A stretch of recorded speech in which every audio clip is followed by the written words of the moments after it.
Hello students. पिछले lecture में हमने जीएसटी में टीडीएस किस तरह से काटा जाए उसके कुछ क्वेश्चन आंसर्स हमने सॉल्व किए थे।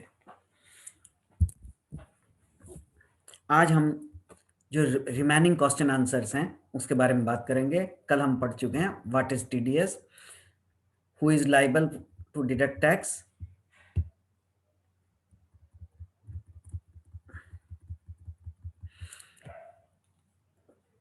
When tax to be deducted, कब टैक्स काटा जाना चाहिए, इसके बारे में बात कर चुके हैं। जो टैक्स काटता है उसके रजिस्ट्रेशन की आवश्यकता है क्या, वो हम बात कर चुके हैं।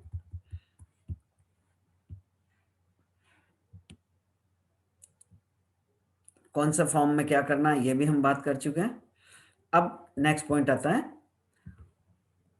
How will the value of supply on which TDS shall be deducted be considered. ये एक इंपॉर्टेंट पॉइंट है। जैसा हमने अभी ऊपर का पढ़ा था कि टीडीएस आपको वैल्यू का 2% काटना है, लेकिन अब वो कौन सी वैल्यू गिनी जाए। यदि गवर्नमेंट ने कोई माल खरीदा है तो सप्लायर आपको एक बिल देगा, इनवॉइस देगा, जिसको हम टैक्स इनवॉइस कर रहे हैं। उसमें दो तरह की चीज दी हुई होगी, एक तो सप्लाई का मूल्य या सर्विसेज का मूल्य, और दूसरा उस पर लगने वाला टैक्स। ये दोनों कंपोनेंट अलग अलग है। टैक्स में भी सीजीएसटी, एसजीएसटी या आईजीएसटी हो सकते हैं। तो अब टैक्स कौन सी वैल्यू पर काटी जाए, ये जो 2% का कैलकुलेशन है वो किस पर किया जाए। क्या टोटल वैल्यू मीन्स गुड्स की कीमत या सर्विसेज की कीमत और उस पर लगने वाला टैक्स, या केवल सप्लाई जो गुड्स है या सर्विसेज है उसके प्राइस पर काटी जाए।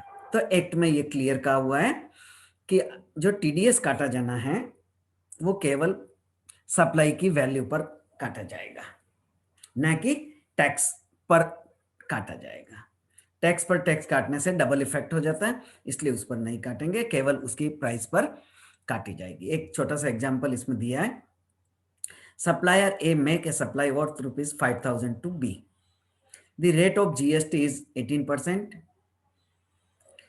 When B pays to A, he will pay ₹5,000 for supply and 9,100 for GST to A, and ₹100 as TDS to be government. अर्थात चाहे ए ने बी को जो माल दिया है उसका जो वाउचर दिया है वो दिया है ₹5,000 प्लस ₹900 जीएसटी का, means ₹5,900।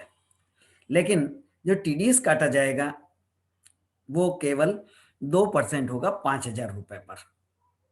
5,000 into 2% is equal to ₹100। ये काट कर रिमेनिंग पैसा बी ए को दे देगा, और बी की अब ये जिम्मेदारी है कि वो इस टीडीएस की राशि को, जो ₹100 उसने काटे हैं, वो गवर्नमेंट के यहाँ पर जमा कराए। Next, which form is required to file the TDS return.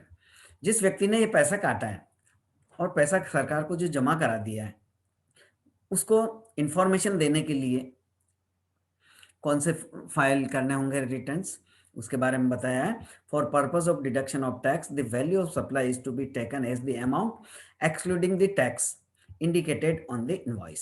This means TDS shall not be deducted on CGST, SGST या IGST. अब बात आती है कि ये जो टैक्स सरकार के पास जो जमा होगा वो भी दो तरह से होगा। यदि उसमें सीजीएसटी और एसजीएसटी दोनों शामिल है तो जो टैक्स काटा गया है सीजीएसटी और एसजीएसटी दोनों के लिए अलग अलग फाइल करना होगा। आधी आधी राशि दोनों जगह जाएगी। और ये जो अमाउंट काटी हुई है वो आपके फाइल जो सप्लायर है उसके इलेक्ट्रॉनिक लेजर में दिख जाएगी। Then what is the benefit of TDS to the deductee. Supplier को इससे क्या बेनिफिट है? As stated about, there will be an automatic reflection in electronic ledger of the deductee. जो टीडीएस काटा गया है, जो माल के परचेजर है, रिसीवर है, उसने टैक्स काटा है, उसने अपने रिटर्न फाइल करके और वो इलेक्ट्रॉनिक लेजर में वो सब चीजें चली गई है, तो जो सप्लायर है उसके अकाउंट में वो टीडीएस की राशि दिख जाएगी, अर्थात ये माना जाएगा कि सप्लायर ने अपना ये टैक्स जमा करा दिया है। The deductee can claim credit in the electronic cash ledger of the tax deducted and use it payment of the tax. ये माना जाएगा कि उसने उस अमाउंट को टैक्स के रूप में सरकार के पास जमा करा दिया है, जो कि टीडीएस के रूप में परचेजर ने प्राप्त किया था, क्योंकि परचेजर ने वो राशि काट के सरकार के पास जमा करा दी है, इसलिए माना जाएगा कि ये राशि सप्लायर ने ही जमा कराई है उसके द्वारा, और रिमेनिंग जो टैक्स है वो सप्लायर को और जमा कराना होगा। इसी तरह लास्ट बात आती है, how is refund of TDS possible under GST. Suppose TDS काटने वाले ने एक्सेस अमाउंट की टैक्स काट लिया, टीडीएस गवर्नमेंट डिपार्टमेंट के द्वारा जितना काटा जाना था चाहिए था उससे ज्यादा काट लिया, तो टीडीएस काटने वाला व्यक्ति रिफंड के लिए क्लेम कर सकता है, क्योंकि वो एक्सेस अमाउंट सरकार की टैक्स रेवेन्यू के रूप में नहीं ली जानी है, इसलिए उसके रिफंड के लिए क्लेम किया जा सकता है और वो रिफंड उस व्यक्ति को रिटर्न करना होगा।